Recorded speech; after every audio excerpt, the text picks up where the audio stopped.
오늘은 에스겔서 45장 1절부터 48장 35절 말씀으로 구역정리라는 제목으로 말씀을 전합니다. 구역정리. 구역정리는 땅을 분배하는 거죠. 땅을 분배하는 거. 시골에 가면은 산을 가지고 예를 들어서 산을 개간한 후에 함께 동참한 사람들에게 그 땅을 나눠주는 것처럼 구역을 정리해서 땅을 나눠주는 사건이 45장 1절부터 48장 35절까지가 나와요. 에스겔서 40장부터 48장까지는 환상의 성전을 이야기하는데 환상의 성전과 함께 땅을 분배하는 게 가장 중요한 사건이에요. 그래서 이 한 내용이 통째로 나와 있어서 먼저 전체 45장부터 48장까지 전체 땅 분배를 본 후에 다시 돌아와서 하나하나 나눠서 볼 겁니다. 그래서 대부분 목사님들이 에스겔 설교할 때는 40장부터 48장까지 이건 환상의 성전입니다 하고 그냥 47장에 아마 성소에 물이 흐르는 거 한번 하고 말아요. 왜냐하면 설교할 게 없어요. 근데 아주 중요한 내용이 있습니다. 여러분이 저자의 의도를 알게 되면 제가 단연간 성경을 연구하면서 성경은 반드시 5가지 원칙에 따라 해석을 해라. 첫 번째는 문맥을 따라 읽어라. 문맥을 따라 학문을 떼어가지고 내 시작은 미약하였으나 내 나중은 심히 창대하리라 그런 말 하지 말고 항상 문맥을 따라 읽어야 된다. 두 번째는 배경을 따라 어떤 배경에서 이 환상의 성전인지 아니면 직접 지으라는 성전인지 배경을 따라 읽어야 된다. 세 번째는 저자의 의도가 무엇인지 파악하고 있어라. 왜 이걸 기록했을까? 우리가 누누이 말씀드리지만 빼앗긴 들에도 봄은 오는가? 이것은 뭐 봄이 온다는 이야기 아니잖아요. 광복은 찾아올 것인가라는 이야기예요. 저자의 의도가 무엇인지 파악해라. 네 번째는 구속사적으로 읽어라. 모든 성경은 다 예수님에 대한 이야기라고 예수님이 직접 말씀하셨기 때문에 어떤 성경을 펴도 성경 66권 1189장 31,173절을 해석해도 누구로 해석해라? 예수님을 해요. 그걸 구속사적 해석이라 그래요. 아무리 윤리 도덕적인 이야기하고 요셉이 어쩌고 야곱이 어쩌고 모세가 어쩌고 다 헛소리입니다. 결국 예수님을 설명하기 위한 이야기고 사건도 절기도 다 예수님 이야기예요. 마지막 5번째는 통전적으로 해석해라. 통전은 뭐냐? 구약과 신약이 한 짝이에요. 그러니까 구약은 하면 신약은 자막. 뭐 우리가 그 영화를 외국 영화를 볼 때에 자막만 받고 잘 모르잖아요. 화면만 받고 모르잖아요. 자막을 밑에 해석을 해줘야 저게 저 내용이구나 그걸 알 수 있는 것처럼 구약은 하면 신약은 자막이에요. 그러니까 오늘 내용을 반드시 또 어디로 연결해야 될까요? 신약으로 연결해서 오늘 내용이 무엇일까를 설명해 보는 거죠. 이 환상의 성전에서 땅을 나누고 구역을 정리하는 게 왜 중요하냐? 내가 이제 너희와 영원히 너희 심령 속에 성령이 너희 거처가 돼서 너희 안에 살 건데 너는 너희의 마음만을 준비하고 있느냐라는 거예요. 땅을 공급받으려면 그러면 너희 마음은 땅을 지금 정리하고 있느냐는 거예요. 여러분 먼저 땅이 정리가 돼야 될 거 아니에요. 그런데 땅이 정리가 안 되고 만날 아직도 예수님을 믿기 전의 사건으로 우리 마음의 판이 아직 땅이 정리가 안 돼 있으면 하나님이 그 안에 들어가서 살아도 불편하다는 거예요. 그래서 지금 우리에게 묻고 있는 것이 너희가 지금 산을 열심히 개간하고 있느냐? 내가 들어가게끔 그 평탄의 준비를 잘하고 있느냐?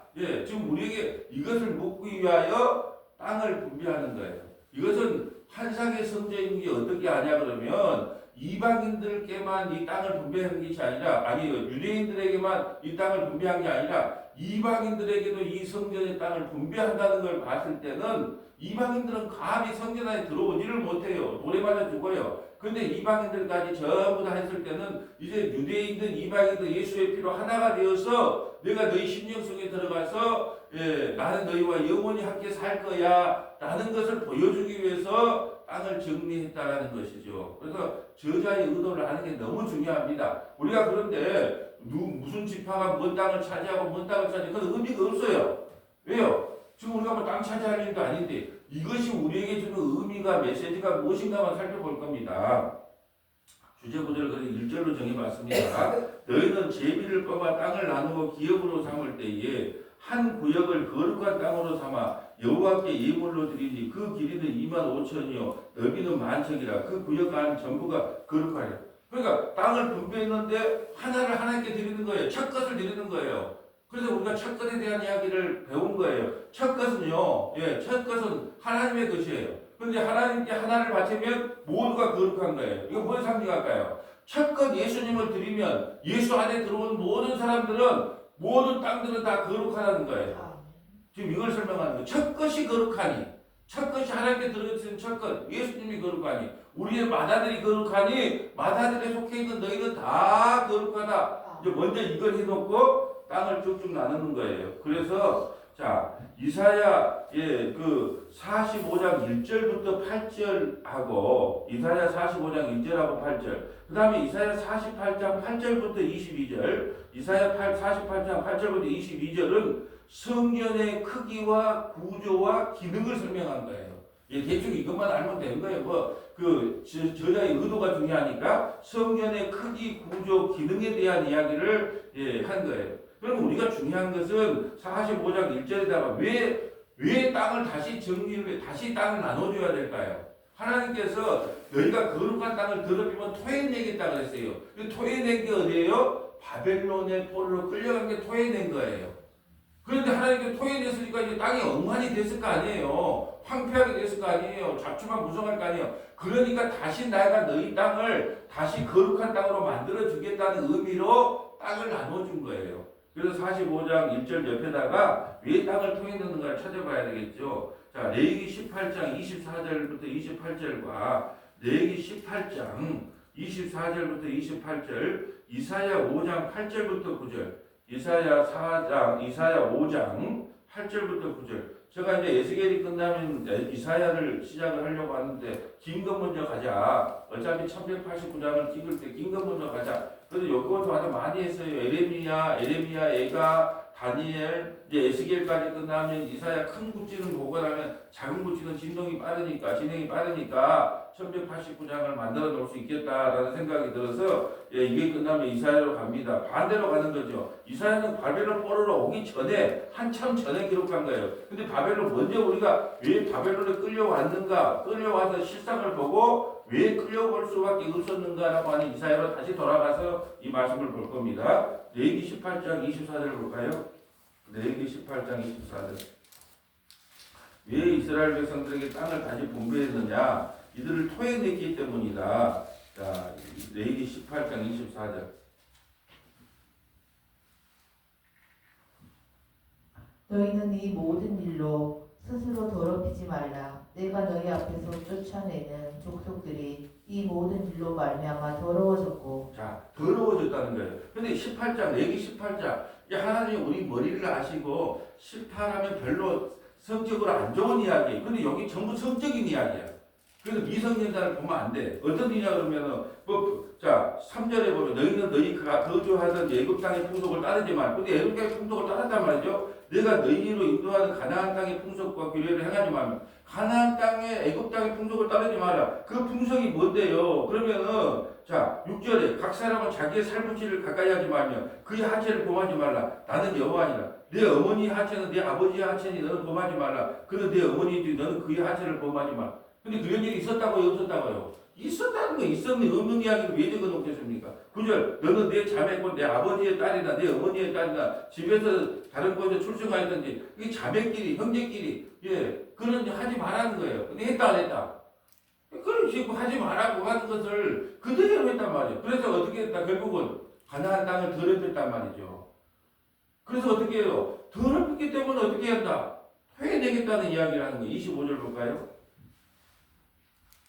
그 땅도 더러워졌으므로 내가 그 악으로 말미암아 벌하고 그 땅도 스스로 그 주민을 토하여 내느니라. 그러므로 너희 곧 너희의 동족이나 혹은 너희 중에 거류하는 거류민이나 내 규례와 내 법도를 지키고 이런 가증한 일에 하나라도 행하지 말라. 너희 전에 있던 그 땅 주민이 이 모든 가증한 일을 행하였고 그 땅도 더러워졌느니라. 너희도 더럽히면 그 땅이 너희가 있기 전 주민을 토함같이 너희를 토할까 하노라. 아멘.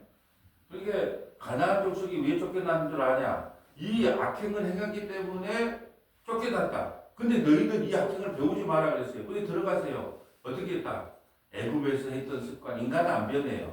가나안 땅에서 가다 보니까 가나안의 풍속을 그대로 따랐어요. 그게 토해냈어요. 토해내가지고 어디로 갔다? 바벨론에 지금 포로로 끌려간 거예요. 그리고 포로로 끌려가기 때문에 땅이 어떻게 됐을까요?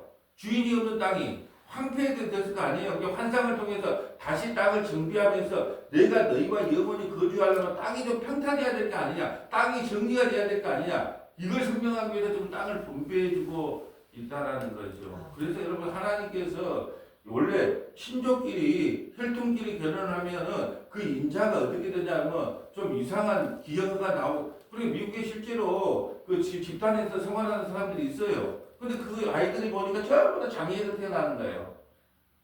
그러니까 멀면 멀수록 좋은 거예요.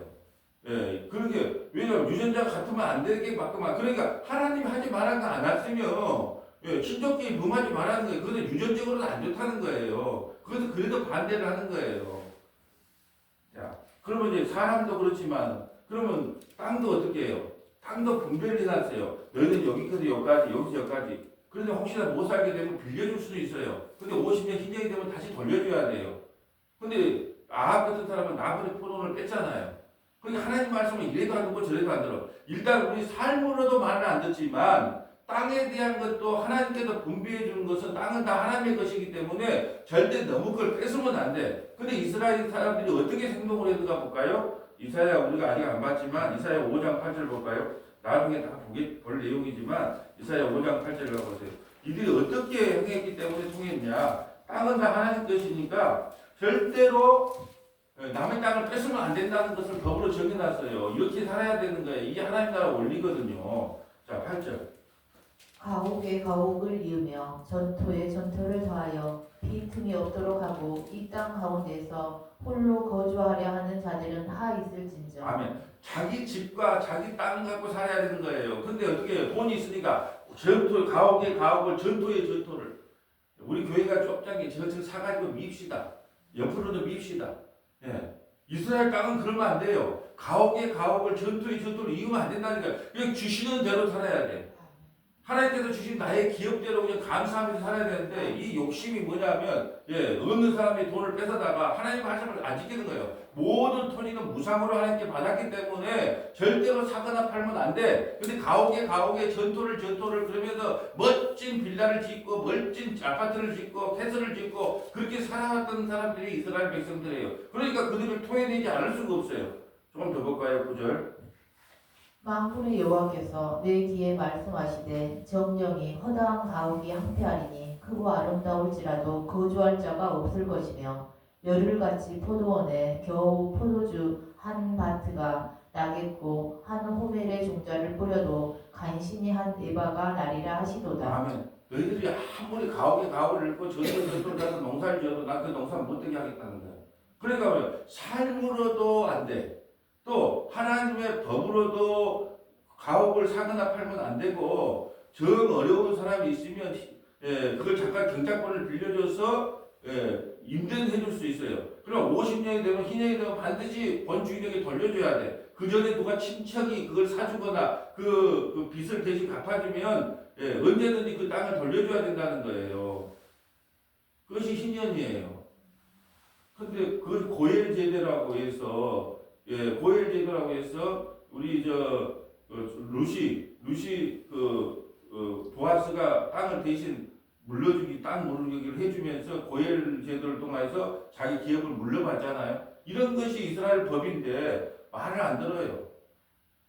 그래서 하나님께서 어떻게 하냐? 그들을 토해낼 수밖에 없었다. 그런데 내가 다시 너희에게 처소가 되기 위해서는 어떻게 해야 되냐? 땅을 다시 황폐된 땅을 다시 정비를 해야 되지 않겠느냐? 그래서 땅 분배가 나오는 겁니다. 자, 45장 쭉 넘어가셔서 봅시다. 쭉 봅시다. 자, 47장 이제 뭐 1절부터 12절까지는 다시 이제 한번 다시 살펴보겠지만 성전에서 물이 흘러나오는 거. 그래서 죽었던 영혼들을 소생시키는 내용이 나와요. 이건 나중에 이제 다시 한번 보기로 하고 47장 13절부터 48장 7절까지는 이스라엘 지파에게 땅을 나눠주는 거예요. 47장 13절부터 48장 7장까지는 이스라엘 전체의 땅을 나눠줘요. 그러면서 다시 48장 23절부터 29절까지는 땅을 분배하는 걸 다시 한 번 더 설명을 해주는 내용이에요. 여기 이렇게 적어놓으면 되겠죠. 47장 13절부터 48장 7절까지와 48장 23절부터 29절까지는 이스라엘 전체 지파에게 땅을 분배하는 내용이 나온다. 예, 그렇게 되면 되고. 근데 가장 여기서 중요한 게 뭐냐? 땅 분배 중에 중요한 게 뭐냐? 47장 21절부터 23절에다가 동그라미를 쳐야 돼요. 왜? 우리가 속해 있으니까. 자, 47장 21절부터 23절까지는 이방인은 우리까지는 성전의 기업으로 받아요. 여러분, 우리가 내일 모레 이제 민수기 시작하잖아요. 금요일 날. 예, 이제 레위기가 끝나고 민수기를 시작해요. 근데 민수기에 무슨 누구 지파 몇 명, 누구 지파 몇 명, 누구 지파 몇 명 이렇게 나오잖아요. 거기에 자기 이름이 있다고 생각해 보세요. 아니, 서울대 입학자 명단에 내 이름이 요즘은 뭐 붙지도 않지만 붙여 있다고 생각하면 못해요. 눈을 부러뜨려 들어갈 거 아니에요. 그러니까 저도 눈에 띄는 것이 다른 것은 이방 지파, 이스라엘 지파이기 때문에 별로 눈에 안 들어와. 근데 나는 이방인이잖아요. 근데 이방 사람들도 이 거룩한 성전에다가 땅을 분배해 주겠다는 게 눈이 쏙 들어오는 거예요. 그게 바로 47장 21절부터 23절 말씀이에요. 자, 읽어주세요. 그런즉 너희가 이스라엘 모든 지파대로 이 땅을 나누어 차지하리라. 너희는 이 땅을 나누되 지혜비 뽑아 너희와 너희 가운데 머물러 사는 타국인 곧 너희 가운데서 자녀를 낳은 자의 기업이 되게 할지니 너희는 그 타국인을 본토에서 난 이스라엘 족속같이 여기고 그를 또 이스라엘 지파 중에서 너희와 함께 기업을 얻게 하되. 아멘. 이게 너무너무 은혜로운 거예요. 아멘. 뭐가 은혜로운지 잘 모르시죠? 성전에 이방 사람들은 유대인 여자들도 그 뜰밖에 못 가요. 근데 이방인들은 아예 그 근처 이방의 뜰이 있긴 있어도 아예 그 안에 들어갈 수가 없어. 근데 타국인 이방인이라도 이제 예수 피로서 하나의 거룩한 거처가 될 것이라는 것을 여기서부터 벌써 말씀해주고 있어요. 선민사랑이라는 게 없는 거예요. 예수 그리스도 안에서 이방이든 유대인든 간에 이제 내가 너희 안에 들어가서 영원한 거처가 되겠다고 하는 것이 이곳에 기록되어 있고 나의 이야기잖아요. 명단에 내가 들어있는 거잖아요. 그러니까 눈을 부릅뜨고 볼 수밖에 없어요. 남의 명단은 관심이 없어요. 예. 우리도 이제 뭐 노예 같은 데 가면 안수받은 순서대로 쭉 이렇게 나온단 말이죠. 그러면 내가 얼마나 높이 올라갔는가, 얼마나 내가 이제 이 목사 세계에서 높은가 그러고 이제 안수받은 순서대로 하니까 순서대로 올라가니까 야 많이 올라갔네. 옛날에 좀 밑에 있더만 이제 나도 이제 나이를 먹어가고 경력이 쌓여가니까 쭉 올라가 있네. 내 이름을 먼저 보잖아요. 나는 이게 성경을 보면 이방인들까지도 하나님께서 하나님의 백성으로 삼아 주시겠다고 이 성전에다가 땅을 분배해 주다니요. 너무 감사합니다. 근데 이게 만약에 우리가 여기 모여 있는 사람들끼리 이제 실제로 그런 목사님들도 계시긴 해요. 막 땅을 우리 돈 내가지고 땅을 개가지고 우리 이렇게 해봅시다. 된다 안 된다? 절대 안 되는 거예요. 왜 안 될까요? 그렇게 해보려고 했던 사람이 있었잖아요. 옛날에 김진호 목사님 참 그분이 사상적으로 좋은 분인데 이상하게 좀 안타까운 마음이 드는데 처음에 목사 될 때는요 빈민가에 청계천의 빈민가를 보면 너무 가슴이 아팠던 거예요. 그래서 그걸 다 개간해가지고 땅을 나눠줘서 제비뽑기를 했어요. 제비뽑기를 하고 그냥 뽑힌 대로 하자. 그런데 뭐예요? 뽑힌데 술 먹기 전에 좋다 그래. 근데 술 한 잔 먹고 나서 누구는 저 땅을 주고 누구는 자기가 뽑아놓고도 인간은 안 되는 거예요. 여러분 공산주의가 왜 실패해요? 나는 참 철없는 소리를 하는 거예요. 누가 공산주의는 이미 망했어요. 왜 망해요? 아니 땅을 해놓고 공동으로 하니까 어떻게 너희들이 그냥 그 시골 가면 부역하는 것처럼 하는 거예요. 근데 자기 옆에 조그마한 텃밭 때는 비료도 줬다 뭐도 줬다 하면서 막 이렇게 자라나는 거예요. 그걸 갖다가 이제 저 시장에 가서 팔니까 돈이 되는 거예요. 이미 한 거예요. 생산 공동 분배는 실패했다는 걸 알아요. 여러분 보세요. 학교 가서 성경을 안 믿는다고 하는 거예요. 우리 성경 없이 1등, 2등도 없고 3등도 없고 그럼 공부할까요? 안 할까요? 안 하는 거예요. 그래서 점수를 매기는 거예요. 왜요? 그래야 얘들이 그거 점수 올라가려고 공부를 하는 거죠. 그게 이미 공산주의는 실패를 했는데 그렇게 하는데 아직도 정신이 없어서 뭐 공산주의가 되면 나라 공산주의 하라고 다 누가 공산주의를 해요. 예. 하나라도 할 수가 없는 시스템이 되다. 이미 망했어요. 공산주의도 망해. 유일하게 지금 하나 가지고 버티고 있지. 나머지 다 망했잖아요. 그것도 공산주의가 아니야. 왜 그럴까요? 개인 공동으로 일할 때는 일하지만 텃밭에다 농사를 지어갖고 이제 장만하니까 파는 가 훨씬 더 잘 되는 거예요. 그러니까 안 되는 거 이런 분배는 하나님 나라 원리를 설명한 거지만 이 땅에서는 안 돼. 왜 안 될까요? 그 목사님 참 좋은 취지도 그런 일을 했지만 인간의 죄성을 모르는 거예요. 인간은 전적으로 부패했기 때문에 절대로 자기 만족을 갖고 살아갈 수가 없는 거예요. 맨정신 때도 괜찮아. 술 한잔 먹고 꼬라지 나면 누구는 개척자리다가 땅을 주고 땅을 준 것도 아니야. 자기가 뽑았음에도 그래. 예. 그래서 안 되는 거예요.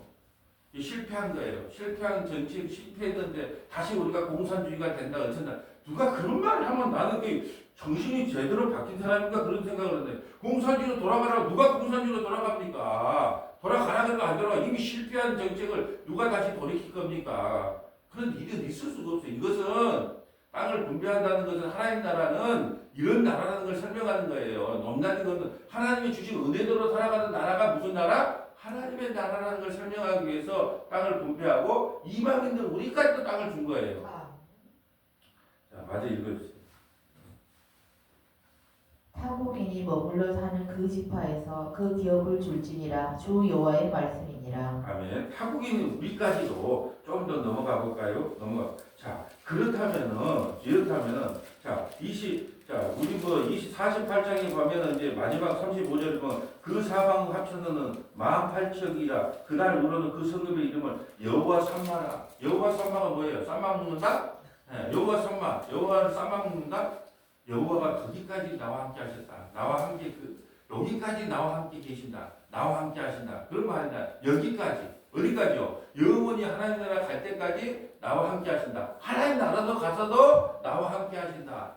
예, 그 이야기로 한 거예요. 여호와의 산마에 대한 이야기가 이제 마지막 설교로 이루어질 거예요. 근데 이게 쭉 다시 또 세부적으로 들어가서 한 일주일 정도 한 후에 이게 끝나면 이사야서를 지금 준비하고 있는데 이사야서를 가야 되겠다는 생각을 하는 거예요. 그렇다면 우리에게 땅을 분배해 준 이유가 무엇인가? 통전적으로 신학 성경을 찾아보면 그 의미를 알 수가 있어요. 좀 적어볼까요? 35장 옆에다가 좀 적어볼게요. 옆에다가 35절 밑에 자 요한복음 18장 36절 요한복음 18장 36절 이사야 40장 1절부터 11절 자 이사야 40장 1절부터 11절 누가복음 3장 3절부터 6절 누가복음 3장 3절부터 6절 베드로전서 1장 1절부터 25절 베전 1장 1절부터 25절 이걸 딱 하면 왜 하나님께서 땅 분배를 하게 하셨을까라는 저자의 의도가 무엇인지 알 수가 있는 겁니다.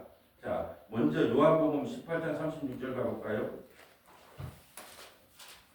요한복음 18장 36절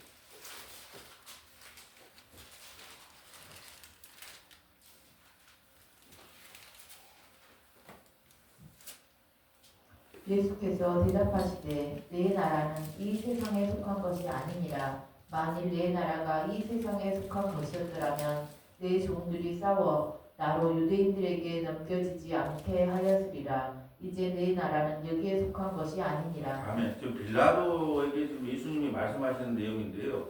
내 나라는 이 세상에 속한 것이 아니다. 이제 땅을 분배할 때 네가 땅 분배해 주니까 이 땅에서 잘 먹고 잘 살아. 땅 투기해서 더 늘려봐. 그런 의미가 아니고 내가 너희의 땅이 되겠다는 거예요. 내가 너희한테 들어가서 너희와 영원히 함께 살겠다고 하는 것이 땅을 주는 개념의 의미란 말이죠. 예. 우리도 그냥 땅 그러면은 지금은 이제 집이 투자가 안 되니까 땅이 좋다. 뭐 아파트가 옛날에는 아파트가 뭐 올라간다는 게 아파트 나니 이제 아파트는 가망이 없다 그러니까 또 땅으로 막 어떻게 하든지 이상한 나라예요. 이상한 나라. 제가 외국에 가서 강가에 있는 아주 성처럼 되는 그 집을 보고 야, 나 저기는 집값이 많이 올랐던데요. 가이드한테 그러니까 이 나라는요 부모가 죽어도 그걸 팔지를 않는데요. 그래 나는데 그걸로 돈을 벌려고 하는 사람 자체가 구조가 없어. 우리는요, 야, 강이 흘러가고 어머니는 돌아가셨고 이제 저것을 또 팔아가지고 이제 또 어디다가 투자할까 이런 생각을 갖고 있는데 외국은 그런 게 없대요. 땅을 투자해서 집을 팔아서 돈을 번다? 이런 개념은 아예 있을 수 없어요. 여러분 정상적인 나라가 아니잖아요. 아파트를 하나 사는데 갑자기 2억이 올라. 아파트 하나 사는데 5억이 올라. 그걸 누가 일하려고 그러겠어요? 이 정상적인 나라가 아니잖아요. 그렇게 만들어야 돼. 그러니까는 어떻게 해야 되냐? 그렇게 없애려면 어떻게 해야 돼요? 1가구 1주택 이상을 하면은 어떻게 해야 돼요?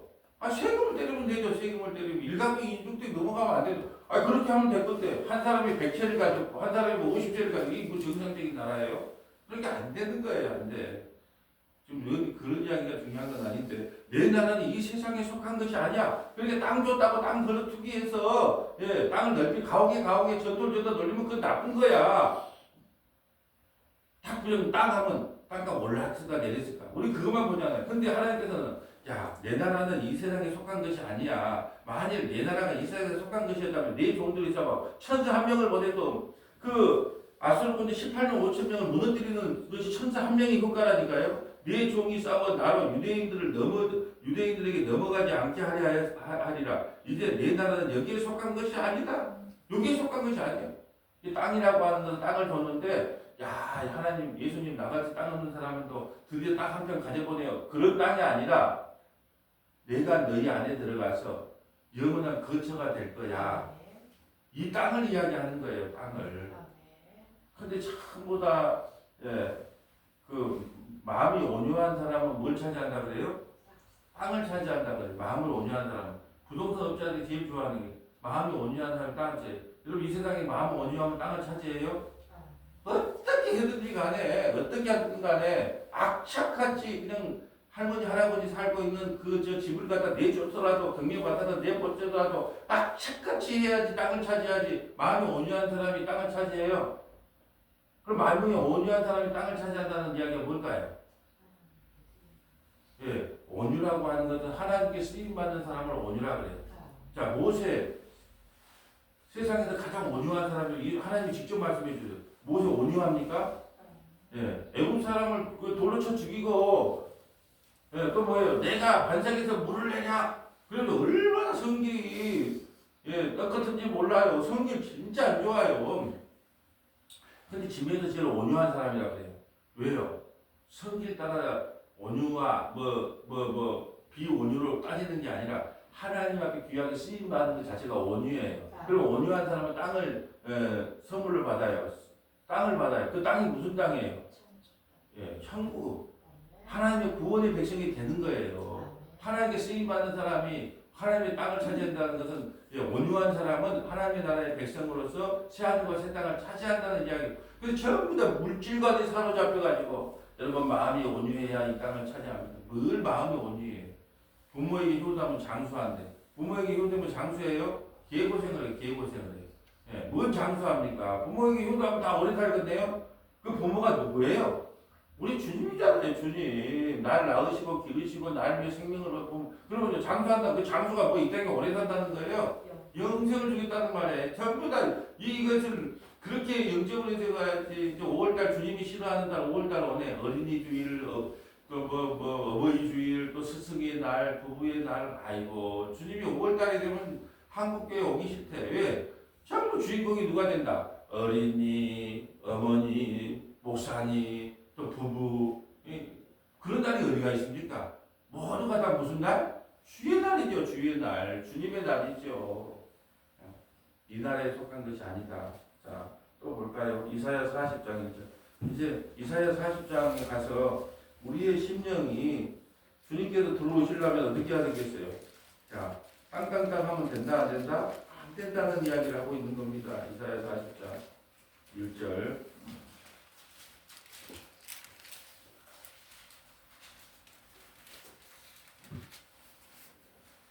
너희의 하나님이 이르시되 너희는 위로하라 내 백성을 위로하라 너희는 예루살렘의 마음에 닿도록 말하며 그것에게 외치라 그 노역의 때가 끝났고 그 죄악의 사함을 받았느니라 그 모든 죄로 말미암아 여호와의 손에서 벌을 대나 받았느니라 할지니라 하시니라. 이제 벌 다 받았다.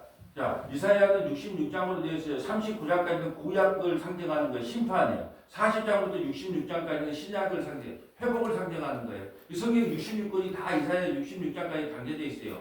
이것만 보면 왜 구약 신약 성경에서 이사야 말씀을 그렇게 많이 있어요. 그러니까 이사야 말씀이 이사야. 그게 신약 성경하고 이사야를 연결하면서 계속 성경을 찾아보면서 이 이사야가 이런 내용이구나. 39장 이제 39장 40장은 마태복음 1장의 시작과 마찬가지예요. 예수님이 이 땅에 오셨으니까 다 회복을 설명하는 거예요. 회복. 이제 회복한다. 회복의 의미로 뭘 설명하고 있느냐? 자, 3절 볼까요? 외치는 자의 소리여 이르되 너희는 강야에서 여호와의 길을 예비하라. 사막에서 우리 하나님의 대로를 평탄하게 하라. 골짜기마다 도두어지며 산마다 언덕마다 낮아지며 고르지 아니한 곳이 평탄하게 되며 험한 곳이 평지가 될 것이요. 아멘. 땅을 나누기 위해서는요, 산을 어떻게 해야 돼요? 계곡을 어떻게 해야 돼요?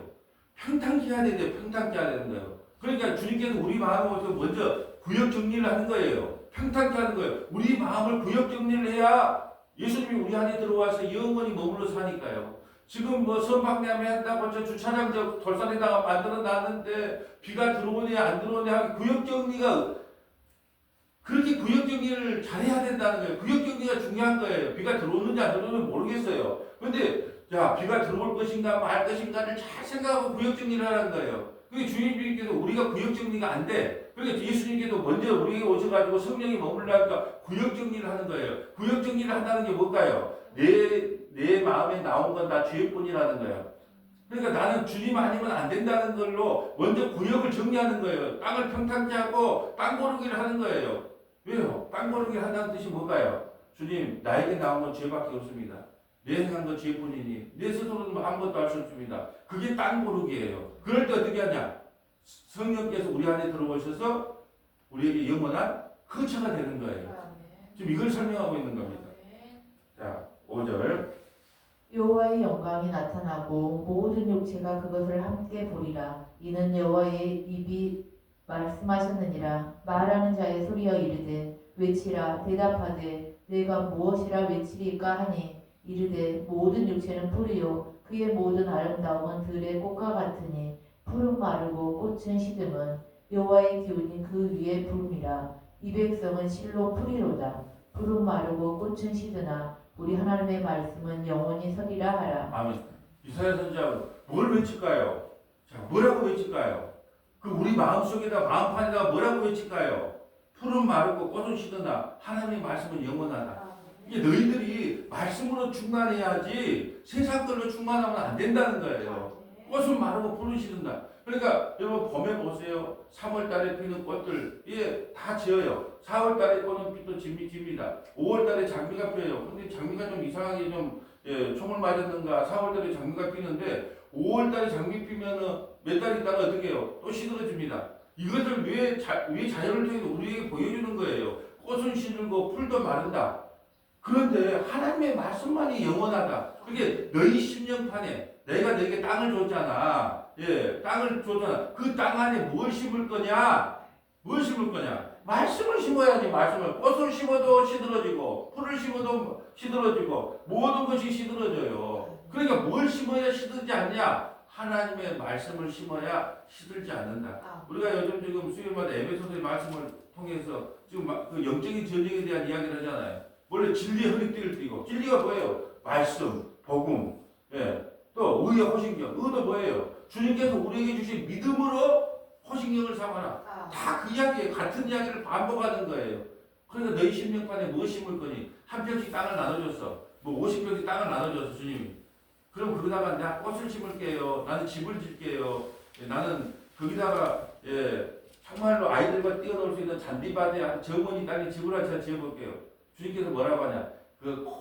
인간이 연수 70이고 강남 80이고 네가 아무리 이쁘게 지어도 다른 사람이 50년 뒤에도 와서 다 살고 있을 건데 그거에다가 심지 말고 그거 심지 말고 말씀을 너희 마음에 차곡차곡 심어라. 그럼 뺏어갈 수가 없잖아요.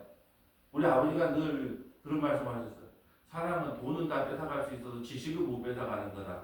그래서 많이 배워야 된다. 이런 이야기를 하는 거예요. 왜? 돈은 누구든지 뺏어갈 수 있는데 사람이 알고 있는 지식은 못 뺏어가니까 많이 배우고 많이 알아야 된다. 왜 그거는 누가 뺏어갈 수 없는가? 우리 예수 믿는 사람이 그러잖아요.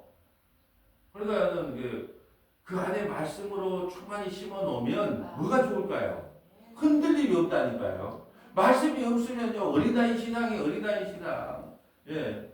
와서 뭐 한마디 하면 쭉 넘어지고. 그러니까 교회에서 가장 싫어하는 말이 시험 들었다는. 시험 들었다고 말한 사람은, 예, 교회 다니다가 시험 들었다고 말한 사람은 전부 다 줄을 세워야 돼요. 그래가지고, 예, 말씀을 선포해야 돼요. 예수님이 십자가에서 어떻게 돌아가셨습니까? 누구 때문에 돌아가셨습니까? 저와 여러분 때문에. 예, 어떻게 돌아가셨습니까? 서른 사람이 팬티도 안 입었어요. 알몸으로 그 여자들 앞에서 수치와 알몸으로 돌아가셨습니다.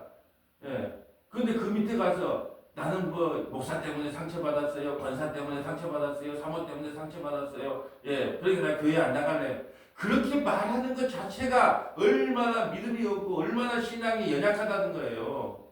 그러니까 십자가를 모르기 때문에 시험 받았네, 상처 받았네 그런 이야기를 하는 거예요. 십자가를 알면 상처가 어디 있습니까? 예수님 밑에 가서 어떻게 내가 그 예수님 십자가 밑에 가서 예, 내가 상처 받았다는 이야기를 어떻게 합니까? 성경을 일도 모르고 복음을 일도 모르기 때문에 픽하면 상처 받았다. 지금 200만 가난한 성도가 있어요. 예수님 믿지만 교회를 안 나와요. 상처를 받았어요. 예. 근데요, 상처를 받아야 됩니다. 예, 교회 나와서 상처를 받아야 돼요. 상처를 받고 다시 꼬매고, 상처를 받고 다시 꼬매고, 그래야 단단한 신앙이 되는 거예요. 혼자 바다만 있고, 예, 유튜브 보면 예배 드리면 누가, 예, 타치를 안 해요. 이 상처를 안 받아요. 그러면 산에 가서요, 정말로 아름다운 향기를 내는 곳은요, 예, 정말로 정말 바위 끝에, 예, 그리고 소나무를 봐보세요. 바위 끝에요, 바닷바람을 바라보면서 견뎌내는 나무는요, 예, 옆으로 숙여졌지만, 옆으로 꺾여졌지만, 그렇게 아름답고 경이스러울 수가 없어요. 이 교회와 상처받는 게 당연해요. 사람과 사람이 부딪히는데, 자식도 내 말을 안 듣는데, 예, 누가 내 말을 듣을 거예요? 누가 내 뜻대로 합니까? 선악과 땅과 인간이 다 내 좋은 대로 살지. 이게 상처를 받아야 됩니다. 상처받고 다시 꼬매지고, 상처받고 다시 말씀을, 그러다가 내 든든한 신앙이 되는 거예요. 주먹으로 그냥, 예, 주먹이 이게 막 그냥 쇠된 사람이 피가 나도 다시 치고, 피가 나도 다시 치고, 피가 나도 어떻게 돼요? 나중에 얼마나 단단해집니까? 이거예요. 상처를 받아야 상처 속에서 진주가 어떻게 된다 그래요? 진주에 뭐 상처를 낸다 그러잖아요. 그리고 상처를 치유하기 위해서 진주가 만들어진 것처럼 상처를 받아야 돼 당연한 거예요. 그런데 예수님의 십자가의 은혜를 모르니까 조금만 상처받았어. 안 달아. 예. 자기가 왕이에요. 이런 세상에 살고 있습니다. 그래서 성령께서 왜냐면 인생은 풀과 같고 꽃과 같아. 곧 없어져. 그러니까 뭘로 단단해라? 말씀으로. 그거 외에는 다른 길이 없다. 자, 이제 말씀이 들어가면 어떻게 될까요? 9절 볼까요? 아름다운 소식을 시온에 전하는 자여, 너는 높은 산에 오르라. 아름다운 소식을 예루살렘에 전하는 자여, 너는 힘써 소리를 높이라. 두려워하지 말고 소리를 높여 유다의 성읍들에게 이르기를 너희의 하나님을 보라 하라. 하나님을 보라. 여러분 산이 높으면요 골짜기가 깊습니다. 예, 이것이 여러분 골짜기가 깊으면 산이 높아요. 그러면 그게 뭘 상징할까요? 고난과 환난이 깊을수록 우리는 높은 산을 바라볼 수밖에 없어요.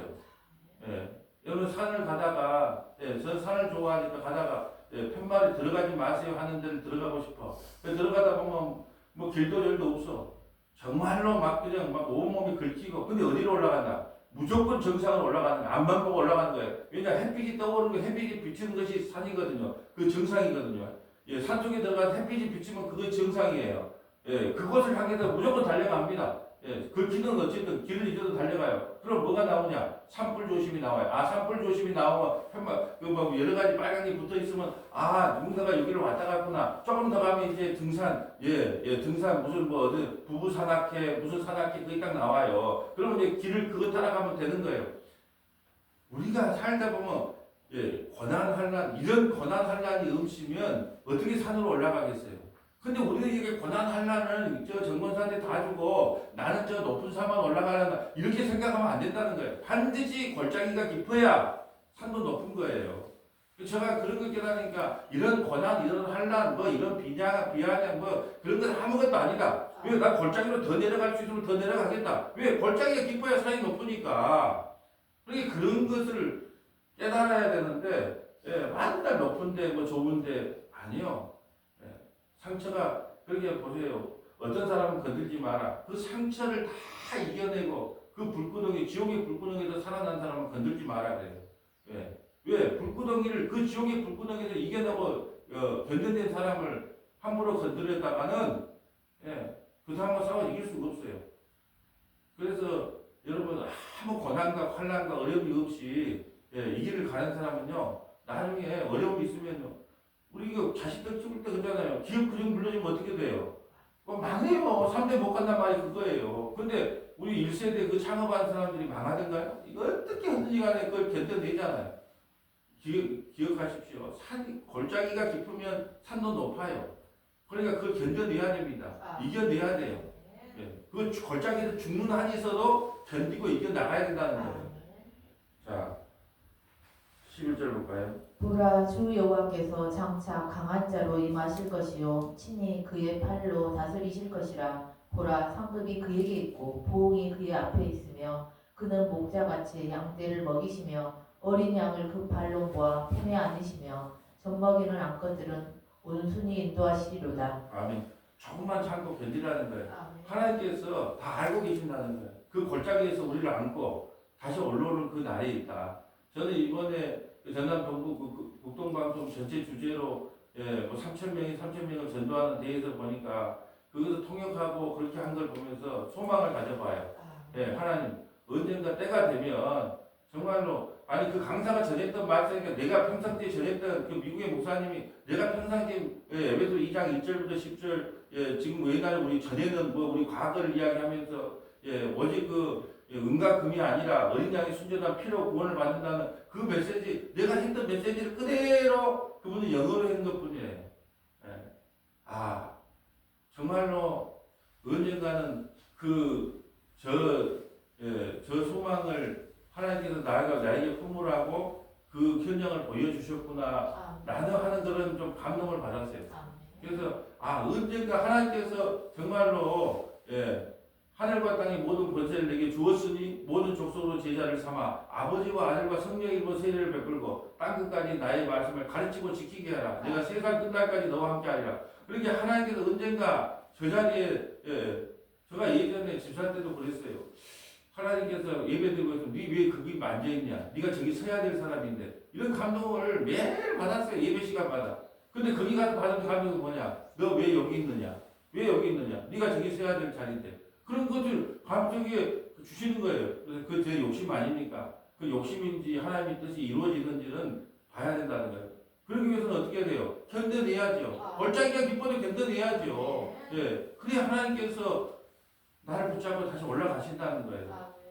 자, 누가복음 3장 3절 가볼까요? 세례 요한은 뭐라고 이야기했는지. 누가복음 3절. 누가복음 3장 3절.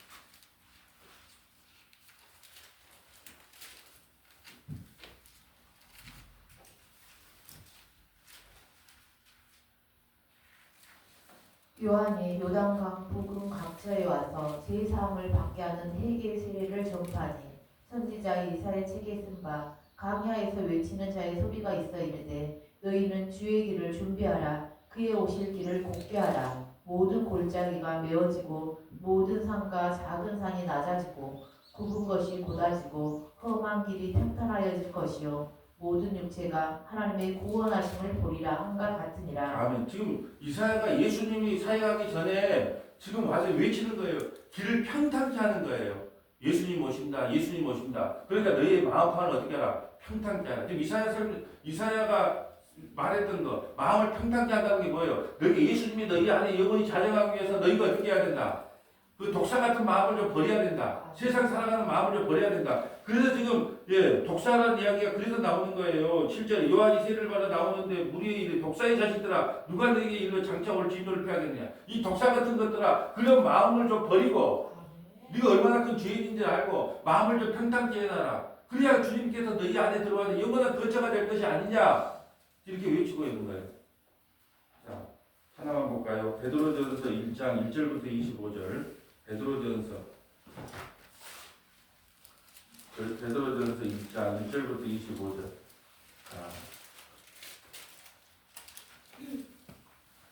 예수 그리스도의 사도 베드로는 본토 갈라디아, 갑바도기아, 아시아와 비두니에 흩어진 나그네 곧 하나님 아버지의 미리 아심을 따라 성령이 거룩하게 하심으로 순종함과 예수 그리스도의 핏부림을 얻기 위하여 택하심을 받은 자들에게 편지하노니 은혜와 평강이 너희에게 더욱 많을지어다. 아멘. 2절이요 교회에 대한 핵심이에요.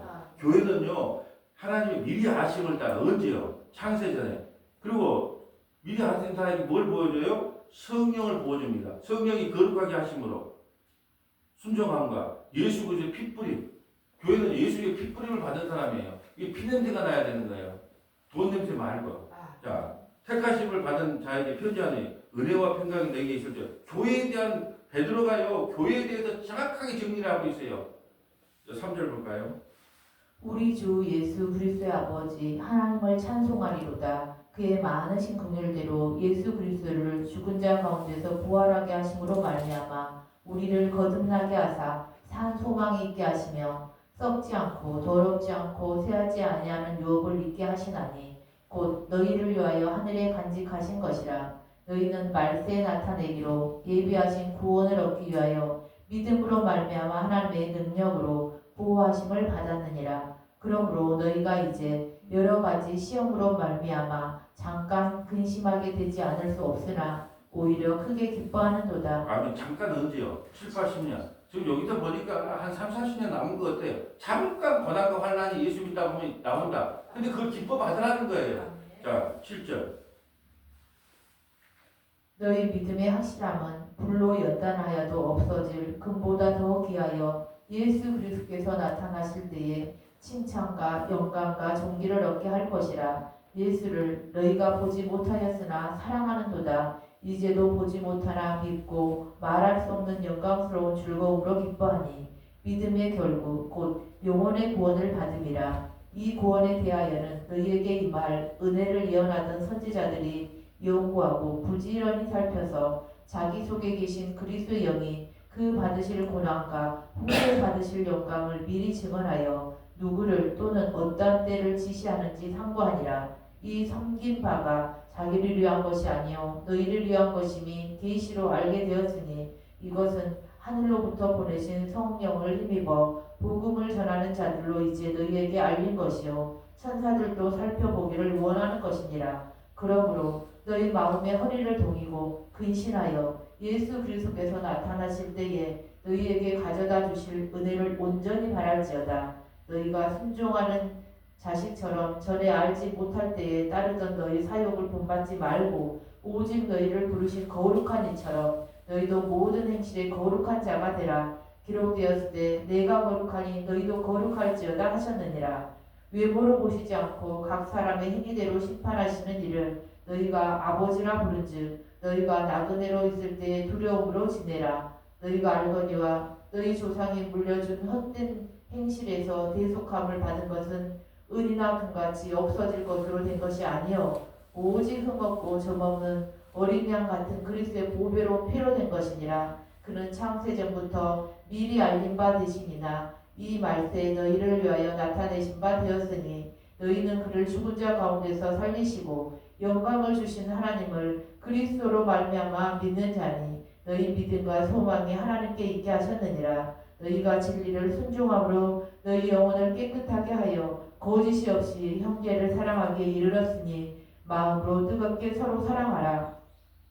너희가 거듭난 것은 썩어질 씨로 된 것이 아니요 썩지 아니할 씨로 된 것이니 살아있고 항상 있는 하나님의 말씀으로 되었느니라. 그러므로 모든 육체는 풀과 같고 그 모든 영광은 풀의 꽃과 같으니 풀은 마르고 꽃은 떨어지되 오직 주의 말씀은 세세토록 있도다 하였으니 너희에게 전한 복음이 곧 이 말씀이니라. 아멘. 여러분, 우리는 땅을 분배받았습니다.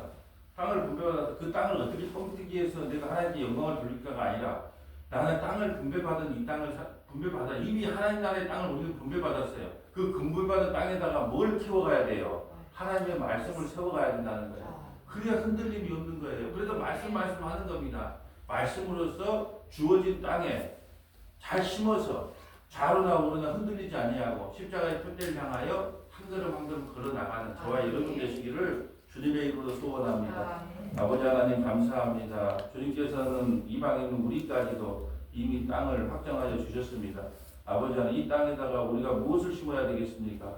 하나님께서 베풀어 주신 그 고귀하신 말씀으로 날마다 단단히 심어져서 사단 마귀와 싸워서 승리하게 하시고 이단과 다른 데서 다른 복음을 전하는 그들과 싸워 흔들림이 없는 신앙생활 할 수 있도록 인도하여 주옵소서. 아멘. 우리 구주 예수님 이름으로 기도합니다. 아멘.